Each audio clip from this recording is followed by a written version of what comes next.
Selamat siang Bu Diva dan teman-teman semua. Kali ini kelompok kami akan mempresentasikan tentang writing persuasive message.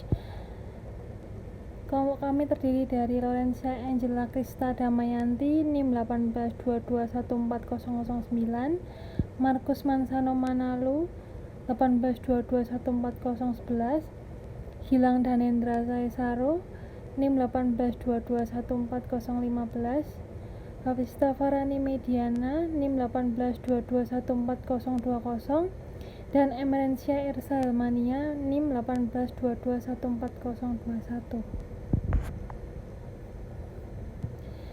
Sini saya Baptista Farani, NIM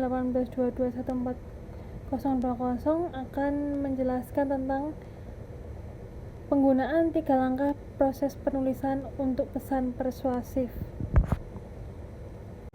Yang pertama ada merencanakan pesan persuasif. Pesan persuasif terbaik terkait erat dengan keinginan dan minat audiens Anda. Yang pertama ada menganalisis situasi.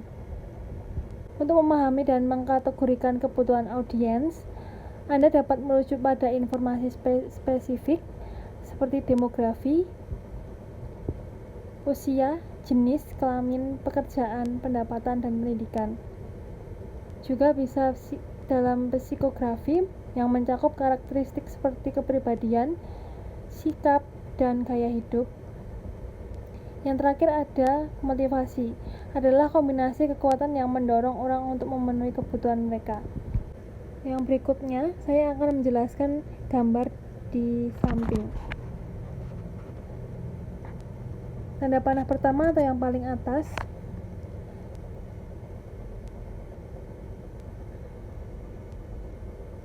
paragraf ini dengan ringkas menjawab pertanyaan pertama klien, yaitu apakah perusahaan memiliki pengalaman mengedit buku bisnis seperti yang dia tulis.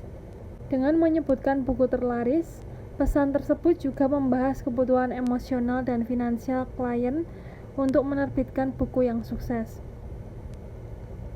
Tanda panah yang kedua, pesan tersebut menguraikan layanan perusahaan tetapi melakukannya dengan cara yang memenuhi kebutuhan klien di setiap langkah.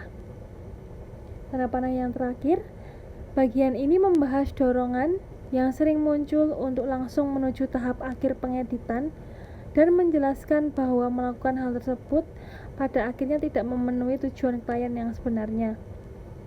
Perhatikan juga penggunaan metafora yang efektif di sini. Yang kedua ada mengumpulkan informasi.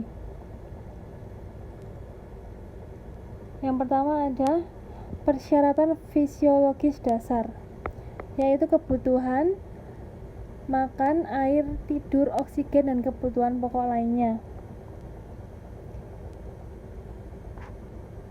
Implikasinya adalah setiap orang memiliki kebutuhan ini, tetapi tingkat perhatian yang diberikan seseorang kepada mereka seringkali bergantung pada apakah kebutuhan tersebut terpenuhi. Misalnya, iklan obat tidur akan memiliki daya tarik yang lebih besar bagi seseorang yang menderita insomnia daripada seseorang yang tidak memiliki masalah tidur. Yang kedua ada keselamatan dan keamanan. Kebutuhan akan perlindungan dari cedera tubuh untuk keselamatan orang yang dicintai dan untuk keamanan finansial, perlindungan identitas pribadi, keamanan karir, dan jaminan lainnya. Implikasinya adalah kebutuhan ini mempengaruhi keputusan konsumen dan bisnis dalam banyak hal. Misalnya, iklan asuransi jiwa seringkali mendorong orang tua untuk memikirkan keamanan finansial anak-anak mereka dan orang yang mereka cintai. Selanjutnya ada afiliasi dan kepemilikan. Kebutuhan akan persahabatan, penerimaan, cinta, popularitas, dan persetujuan. Implikasinya, kebutuhan untuk merasa dicintai, diterima, atau populer mendorong banyak perilaku manusia. Mulai dari keinginan untuk menjadi menarik, hingga calon pasangan, hingga mengenakan gaya pakaian yang kemungkinan besar akan disetujui oleh kelompok sosial tertentu. Yang selanjutnya ada kekuasaan dan kendali. Kebutuhan untuk merasakan kendali atas situasi atau untuk menggunakan otoritas atas orang lain. Implikasinya, Anda dapat melihat banyak contoh yang menarik kebutuhan ini dalam iklan. Kendalikan hidup Anda, keuangan Anda, masa depan Anda, karir Anda, dan sebagainya. Banyak orang yang tidak memiliki kekuatan ingin mengetahui cara mendapatkannya. Dan orang yang memiliki kekuatan seringkali ingin orang lain mengetahui bahwa mereka memilikinya. Yang selanjutnya ada achievement atau prestasi. Kebutuhan untuk merasakan pencapaian atau untuk dikagumi oleh orang lain atas pencapaiannya. Implikasinya, kebutuhan ini dapat melibatkan baik mengetahui atau ketika orang mengalami pencapaian dan menunjukkan ketika orang mampu menunjukkan kepada orang lain bahwa mereka telah mencapai kesuksesan. Mengiklankan produk konsumen mewah seringkali menarik untuk kebutuhan ini. Yang selanjutnya ada adventure and distraction, yaitu kebutuhan akan kegembiraan atau kelegaan dari rutinitas sehari-hari. Implikasinya, kebutuhan orang akan petualangan sangat bervariasi. Beberapa mendambakan kegembiraan, bahkan bahaya, sedangkan yang lain menghargai ketenangan dan prediktabilitas. Beberapa kebutuhan akan petualangan dan gangguan terpenuhi secara virtual seperti melalui film horor, novel, trailer, dan lain-lain. Selanjutnya ada pengetahuan, eksplorasi, dan pemahaman, yaitu kebutuhan untuk terus belajar. Implikasinya, bagi sebagian orang, belajar biasanya merupakan alat untuk mencapai tujuan. Cara untuk memenuhi kebutuhan lain, bagi yang lain memperoleh pengetahuan baru adalah tujuannya. Selanjutnya ada apresiasi estetika, keinginan untuk mengalami keindahan, keteraturan, simetri, dan lain-lain. Implikasinya, meskipun kebutuhan ini mungkin tampak non-komersial pada pandangan pertama, pengiklan sering memikatnya dari bentuk kemasan yang menyenangkan hingga kualitas batu permata dalam sebuah perhiasan. Yang selanjutnya ada self-actualization atau aktualisasi diri. Kebutuhan untuk menjadi semua orang yang bisa, untuk mencapai potensi penuh sebagai manusia. Implikasinya, psikolog Kurt Goldstein dan Abraham Maslow mempopulerkan aktualisasi diri sebagai keinginan untuk memaksimalkan potensi seseorang, dan Maslow mengidentifikasinya sebagai salah satu kebutuhan tingkat tinggi dalam hierarki klasiknya. Bahkan, jika orang memenuhi sebagian besar atau semua kebutuhan mereka yang lain, mereka masih merasa perlu untuk mengaktualisasi diri. Contoh yang sering dikutip untuk menarik kebutuhan ini adalah slogan iklan 1 kali Angkatan Darat AS, jadilah semua yang Anda bisa, atau be all that you can be. Yang terakhir ada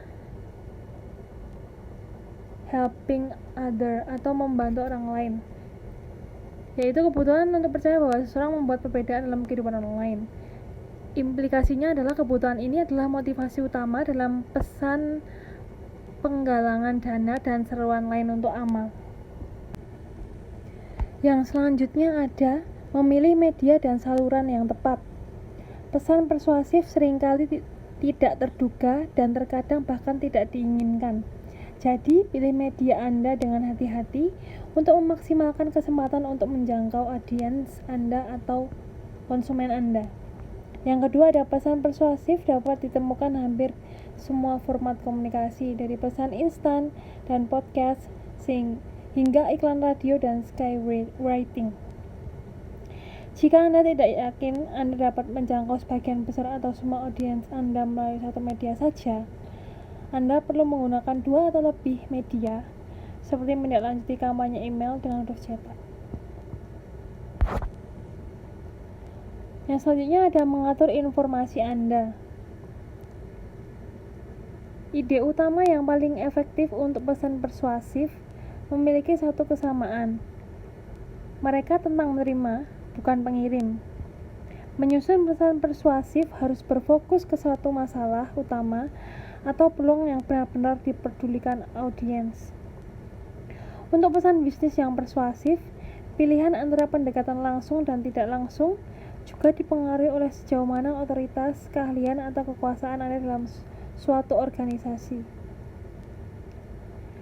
Sebagian besar pesan persuasif menggunakan pendekatan tidak langsung.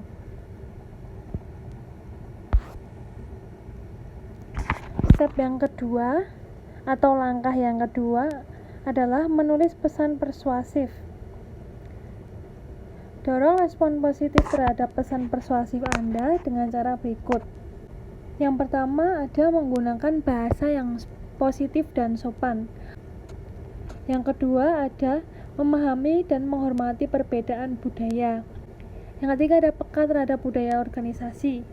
Yang keempat ada mengambil langkah untuk membangun kredibilitas Anda. Ketika Anda mencoba menunjuk audiens yang skeptis atau bermusuhan, kredibilitas sangatlah penting. Maka dari itu, untuk membangun kredibilitas yang baik, saya akan menjelaskan cara teknik atau cara kredibilitas. Yang pertama, ada gunakan bahasa sederhana untuk menghindari kecurigaan akan klaim fantastis dan manipulasi emosional.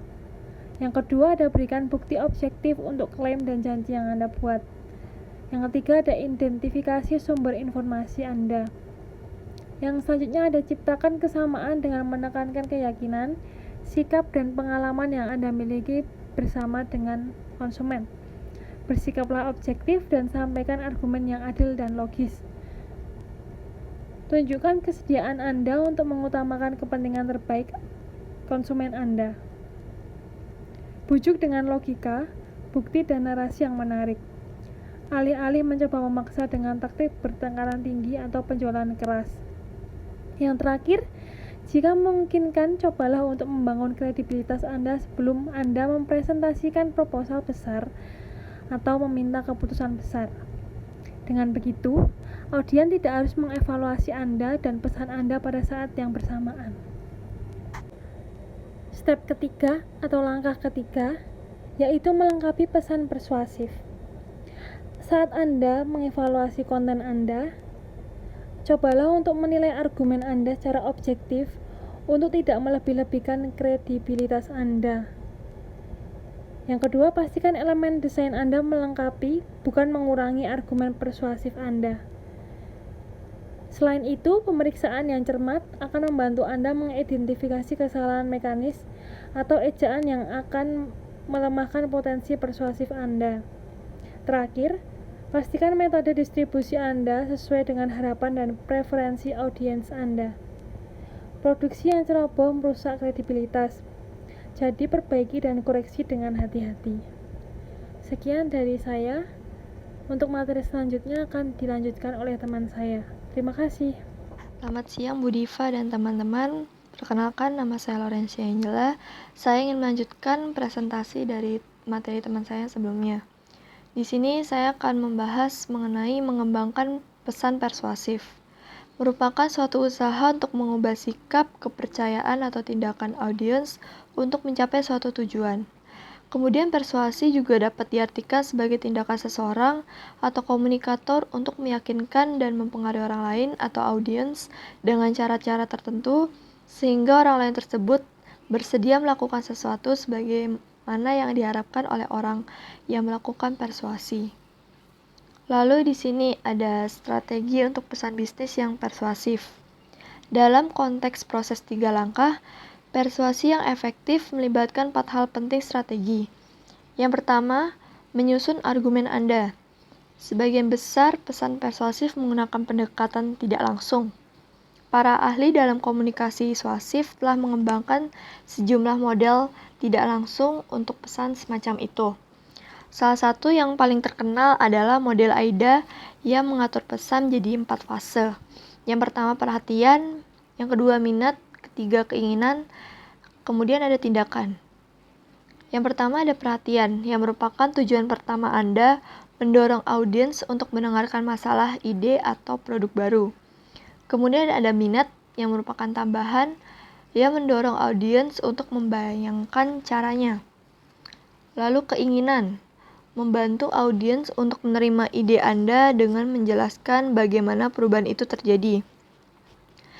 Lalu ada tindakan yang merupakan tindakan spesifik yang Anda ingin audiens lakukan.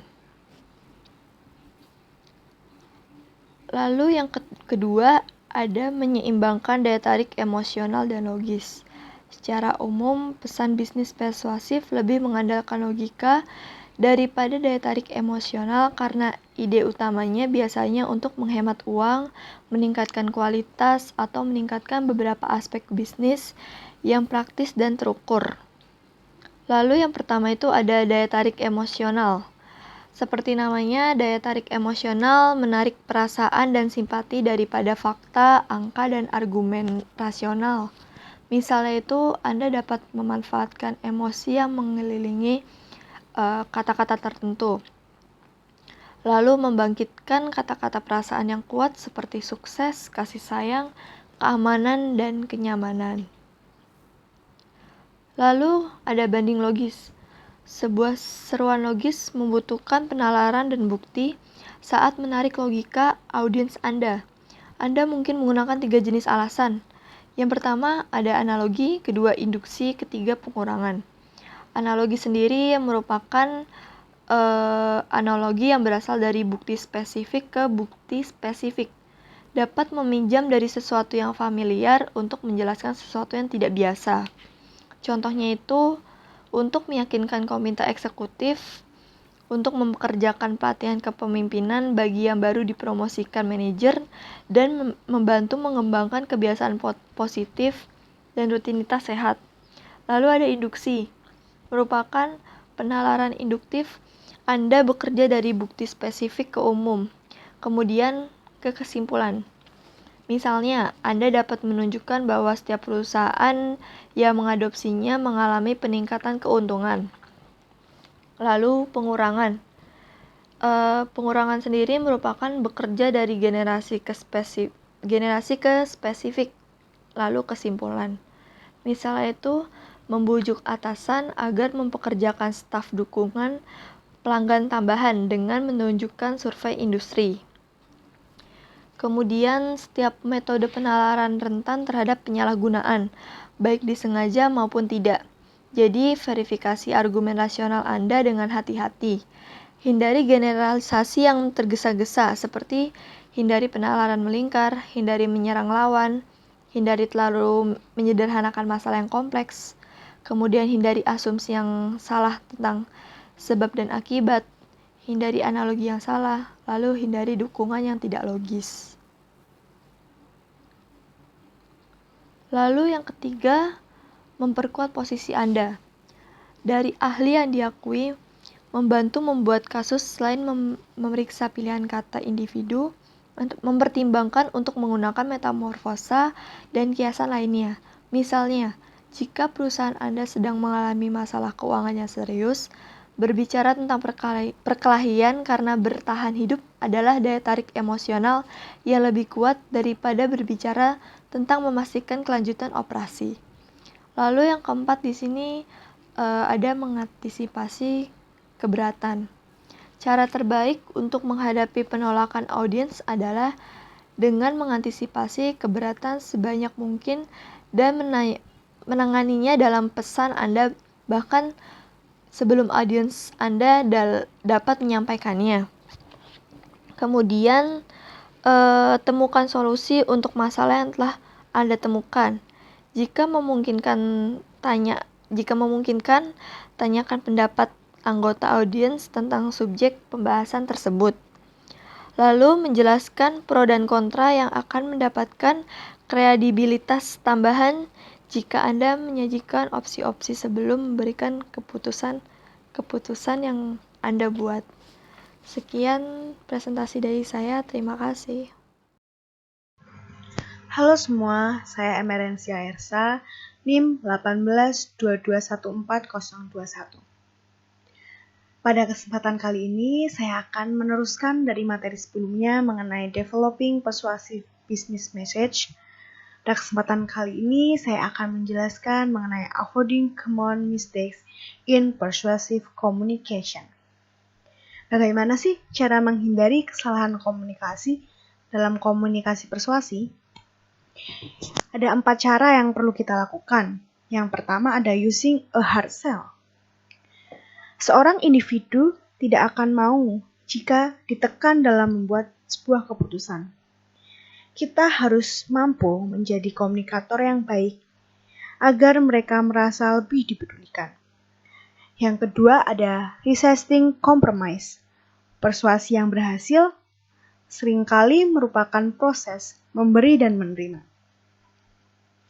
di mana kita tidak selalu mendapatkan apa yang kita inginkan, seperti halnya dalam anggaran, investasi, maupun komitmen lainnya. Yang ketiga ada relying solely on great arguments. Argumen yang bagus memang sangat penting. Namun, menghubungkan audiens pada tingkat emosi dalam berkomunikasi juga sama pentingnya. Yang terakhir ada assuming the persuasion is one short effort, di mana kita harus membuat satu langkah besar agar audiens mampu mengatakan iya.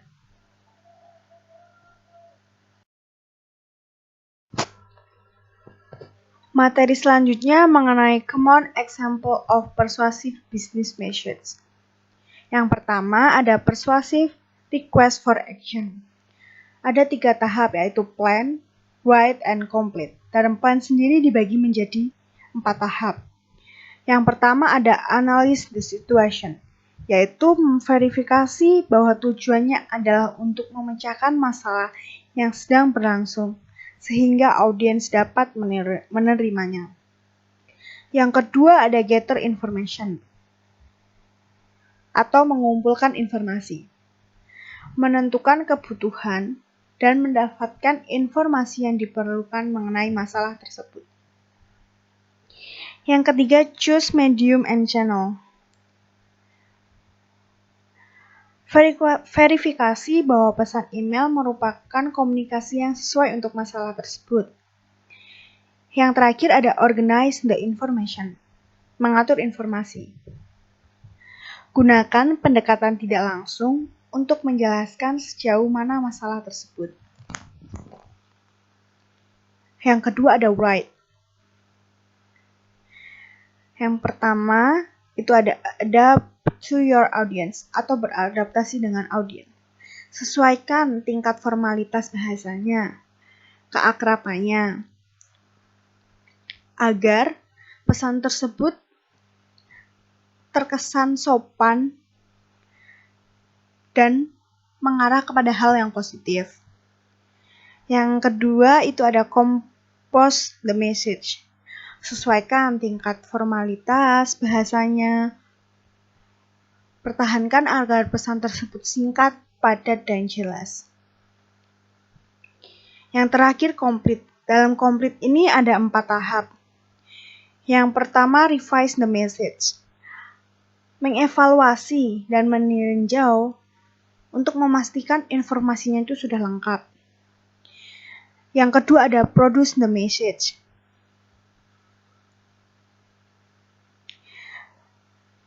Menghasilkan pesan, yaitu menekankan penampilan dari pesan tersebut. Yang ketiga ada proofread the message.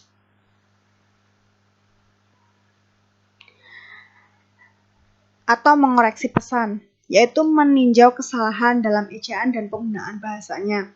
Yang terakhir itu distribute the message. Verifikasi bahwa file yang akan dikirimkan itu sudah benar.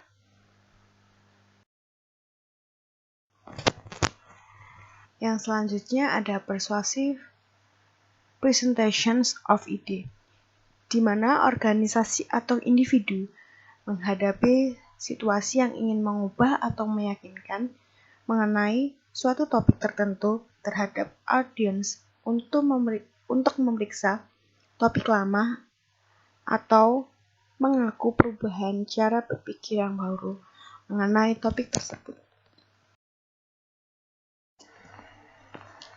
Dan yang terakhir ada persuasive claims and request for adjustment, di di mana menunjukkan perasaan Anda dalam menghadapi dan menanggapi permintaan yang terkadang tidak masuk akal. Sekian presentasi dari saya. Terima kasih. Selamat siang Bu Diva, selamat siang teman-teman. Perkenalkan, nama saya Gilang Danindra Jayasaro, NIM saya 182214015. Di sini saya akan melanjutkan materi yang tadi sudah dibacakan oleh teman saya. Dan materi saya adalah Developing Marketing and Sales Message. Pesan pemasaran dan penjualan menggunakan teknik dasar yang sama dengan pesan persuasif lainnya, dengan penekanan tambahan untuk mendorong seseorang berpartisipasi dalam iklan transaksi. Meskipun istilah pesan pemasaran dan pesan penjualan sering digunakan secara bergantian, ada perbedaan penting, yaitu pesan pemasaran mengantarkan potensi pembeli melalui proses pembelian tanpa meminta mereka untuk segera mengambil keputusan. Pesan penjualan mengambil alih pada titik itu, mendorong calon pembeli untuk membuat keputusan pembelian saat itu juga. Pesan pemasaran berfokus pada tugas-tugas seperti memperkenalkan merek baru kepada publik dan mendorong pelanggan untuk mengunjungi situs web untuk informasi yang lebih lanjut. Sedangkan pesan penjualan membuat permintaan eksplisit agar orang membeli produk atau layanan tertentu. Sebagian besar pesan pemasaran dan penjualan, terutama di perusahaan besar, dibuat dan disampaikan oleh para profesional dengan pelatihan khusus dalam pemasaran, periklanan, dan penjualan atau hubungan masyarakat. Namun, Anda mungkin dipanggil untuk meninjau pekerjaan spesialis ini atau bahkan untuk menulis pesan seperti itu di dalam perusahaan yang kecil. Dan memiliki pemahaman yang baik tentang cara pesan-pesan ini bekerja akan membantu Anda menjadi manajer yang lebih efektif. Di dalam Developing Marketing and Sales Message, ada 4 topik-topik subtopik yang ada, yaitu Planning Marketing and Sales Message, Writing Conventional Marketing and Sales Message, Writing Promotion Message for Social Media, dan Creating Promotional Message for a Mobile Device. Yang pertama yaitu Planning Marketing and Sales Message. Semua yang telah Anda pelajari tentang pesan perencanaan berlaku secara umum untuk pemasaran dan pesan penjualan. Tetapi, langkah perencanaan untuk ini memiliki beberapa aspek tertentu yang perlu dipertimbangkan, yaitu assessing audience needs atau menilai kebutuhan audiens. Seperti setiap pesan bisnis lainnya, pemasaran yang sukses dan pesan penjualan dimulai dengan pemahaman tentang kebutuhan audiens, tergantung pada produk dan pasar. Kebutuhan ini dapat berkisar dari beberapa pertimbangan fungsional, seperti ukuran, berat, dan hasil akhir, hingga campuran emosional yang rumit dan masalah logis, seperti semua faktor yang berperan dalam membeli rumah. Yang kedua, ada analyzing your competition. Menganalisa persaingan Anda atau menganalisa persaingan Anda. Pesan pemasaran dan penjualan hampir selalu bersaing dengan pesan dari perusahaan lain yang mencoba untuk menjangkau audiens yang sama. Saat Nike merencanakan kampanye pemasaran untuk memperkenalkan model sepatu baru kepada pelanggan, perusahaan tahu bahwa audiens juga telah menerima pesan dari Adidas, New Balance, Reebok, dan perusahaan sepatu lainnya. Menemukan pesan unik di tengah keramaian pasar bisa menjadi tantangan. Ketiga, ada determining key selling points and benefit, atau menentukan nilai jual dan manfaat utama. Dengan beberapa wawasan tentang kebutuhan, audiens, dan alternatif yang ditawarkan oleh pesaing Anda, langkah Anda selanjutnya adalah memutuskan yang mana fitur dan manfaat untuk disoroti. Nilai jual adalah fitur paling menarik dari produk, sedangkan manfaat adalah keuntungan khusus yang dapat diperoleh pembeli fitur tersebut. Dengan kata lain, nilai jual fokus pada apa yang dilakukan produk, manfaat fokus pada pengalaman atau keuntungan pengguna. Manfaatnya bisa praktis, emosional, atau kombinasi keduanya.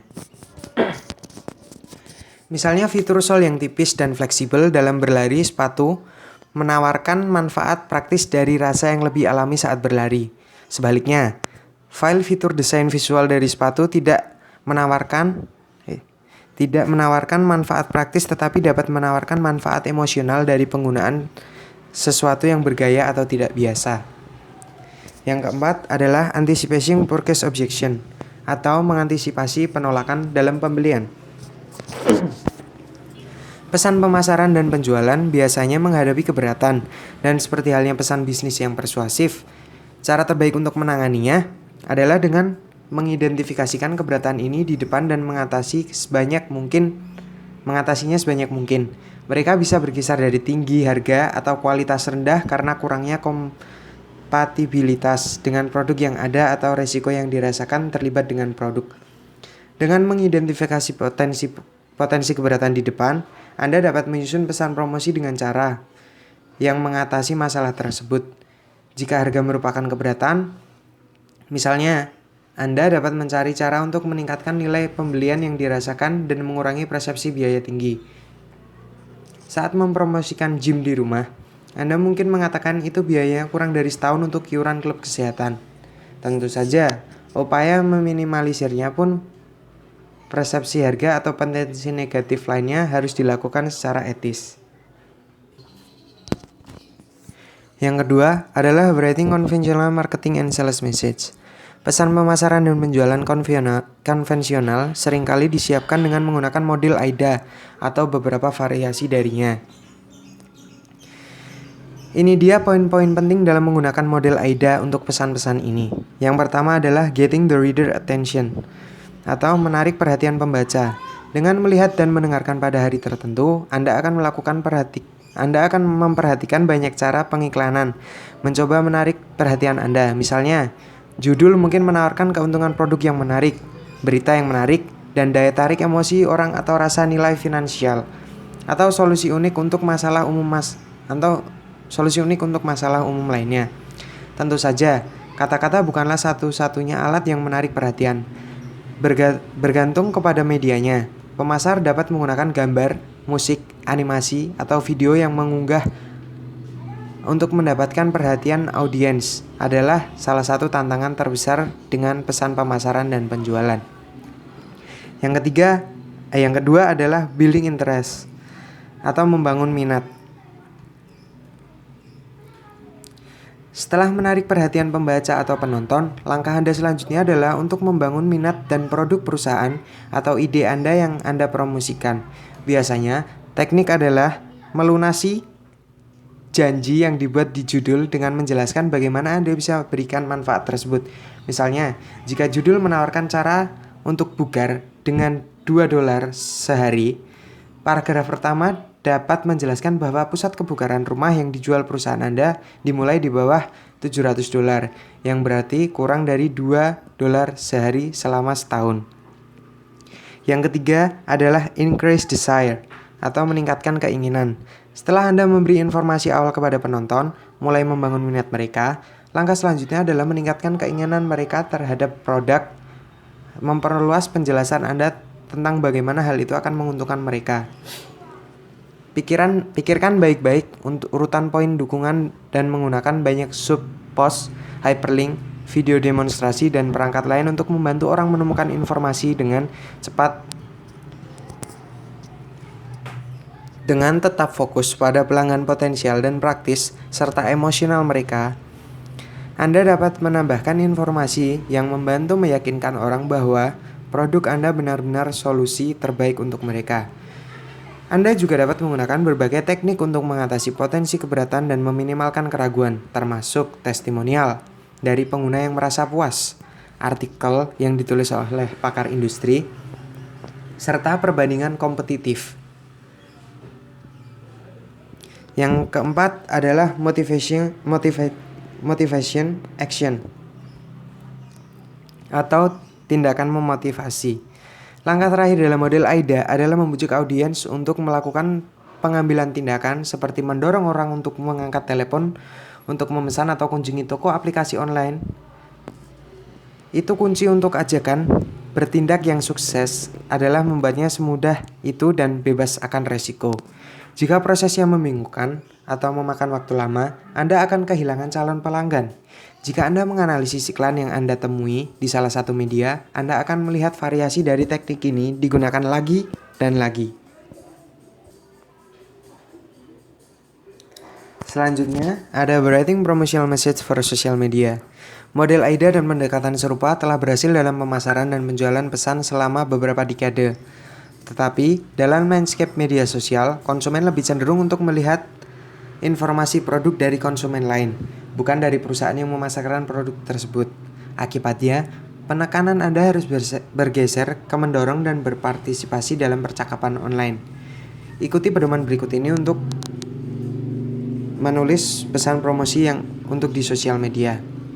Yang pertama adalah facilitate community building atau memfasilitasi pembangunan komunitas.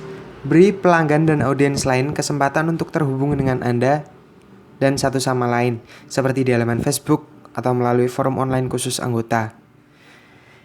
Listen at least as much as you talk. Dengarkan setidaknya sebanyak Anda berbicara.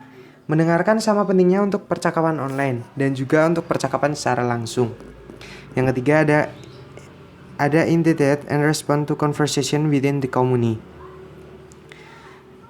Mulailah dan tanggapi percakapan di dalam komunitas. Yang keempat, ada provide information people want. Atau berikan informasi yang diinginkan orang, baik itu berita industri, panduan teknis mendalam untuk menggunakan produk Anda, atau jawaban singkat untuk pertanyaan yang diposting di komunitas situs, atau yang biasa kita sebut dengan Q&A. Yang kelima, ada identify and support your champions, atau identifikasi dan dukung pendukung Anda. Dalam pemasaran, juara adalah penggemar paling antusias dari perusahaan Anda dan produknya. Champion sangat antusias sehingga mereka membantu menyebarkan pesan Anda melalui akun sosial media mereka. Terus bertahan melawan pencela yang mencela produk Anda dan membantu pelanggan lain untuk menggunakan produk Anda. Yang ke-6 ada be real atau menjadi nyata. Audiens media sosial merespons secara positif perusahaan yang terbuka dan percakapan tentang diri mereka sendiri, produk mereka, dan subjek minat mereka. Sebaliknya, jika perusahaan melayani pemangku kepentingan dengan produk yang buruk, layanan pelanggan yang buruk, atau perilaku tidak etis, sebuah upaya untuk meningkatkan reputasinya dengan mengadopsi media sosial tanpa memperbaiki masalah yang mendasarinya, kemungkinan besar akan segera gagal sebagaimana penonton melihat melalui upaya dangkal untuk menjadi sosial. Yang terakhir ada integrate conventional marketing and sales strategies at the right time and in the right place. Atau integrasikan strategi pemasaran dan penjualan konvensional di waktu yang tepat dan di tempat yang tepat. AIDA dan pendekatan serupa masih berlaku untuk komunitas tertentu. Tugas seperti periklanan konvensional dan produk halaman promosi di situs Anda. Berikut ini adalah contoh-contoh dari promosi yang ada di sosial media.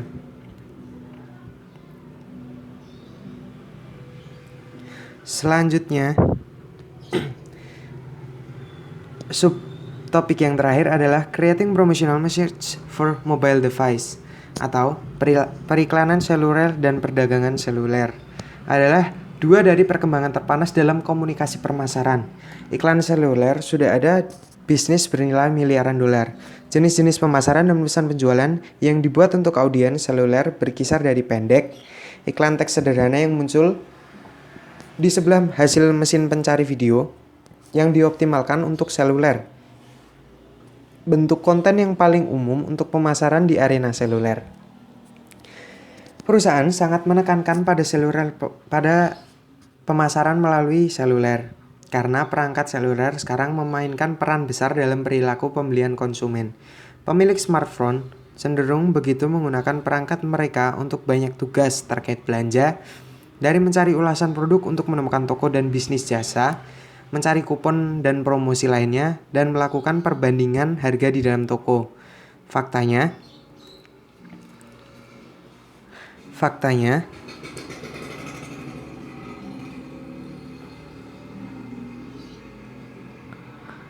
beberapa 80% konsumen yang dilengkapi dengan ponsel cerdas menggunakan perangkat mereka untuk berbelanja informasi. Jika Anda terlibat dalam pembuatan pemasaran seluler atau pesan penjualan, ingatlah 2 poin penting. Pertama, seperti semua pesan seluler, pesan promosi perlu disimpan pendek dan sederhana. Kedua, Pengalaman seluler harus cepat dan mudah. Pengguna seluler seringkali dibatasi waktu dan mereka akan dengan cepat meninggalkan situs web itu. Jangan membuat dengan cepat atau membingungkan untuk dinavigasi oleh pembaca. Sehingga pembaca akan lebih mudah untuk membaca pesan-pesan dari iklan Anda. Dan berikut ini adalah contoh-contoh dari iklan yang ada di mobile device. Berikut ini ada contoh iklan yang ada di YouTube dan ada yang dari pesan. Berikut adalah presentasi dari saya dan selanjutnya akan dilanjutkan oleh teman saya. Terima kasih. Halo teman-teman, nama saya Markus Manzano Manalu. Saat ini saya akan melanjutkan presentasi dari kelompok saya. Dan materi saya pada saat ini berjudul tentang Maintaining High Standards of Ethics, Legal Compliance, and Etiquette. Langsung saja kita mulai. Dalam berbisnis, kita dituntut dalam bersikap yang baik, mengharuskan kita mempunyai etika dan etiket yang baik dan benar. Tentu saja dalam mempraktekkan etika dan etiket tersebut, kita harus melakukannya dengan hati-hati dan sensitif dalam menilai etika tersebut. Dan yang terpenting adalah kita perlu mengolah emosi yang baik dalam menghadapi klien ataupun orang yang sedang melakukan interaksi dengan kita, mungkin seperti bos ataupun karyawan lainnya. Dan di setiap perusahaan pasti ada namanya legal compliance atau kepatuhan hukum. Berarti sederhana untuk mematuhi semua hukum dan peraturan yang berlaku. Departemen Kepatuhan Hukum dalam perusahaan memastikan bahwa perusahaan mematuhi semua persyaratan yang ditentukan dalam hukum dan peraturan yang berlaku, dan pasti ada konsekuensi berat bagi yang melanggar. Ini berguna untuk menciptakan etika yang baik bagi karyawan maupun instansi lainnya yang ada di dalam perusahaan. Apakah legal compliance ini berguna dalam menciptakan etika yang baik? Ya, pasti berguna. Karena dalam melakukan etika yang baik pasti ada yang harus diatur dalam menciptakan etika tersebut. Dan pasti ada hukum jika etika tersebut tidak berjalan dengan baik. Di kelompok kami ada beberapa langkah di mana kita bisa menciptakan etiket yang baik di dalam perusahaan. Yang pertama adalah menciptakan kepercayaan perusahaan. Jika perusahaan mempunyai kepercayaan kepada kita, maka perusahaan akan memandang kita mempunyai etiket yang tinggi. Yang kedua, mengembangkan kode etik. Pasti dalam perusahaan pasti ada kode etik. Nah, di sini kita disuruh untuk mengembangkan atau setidaknya menerima kode etik dan melaksanakannya.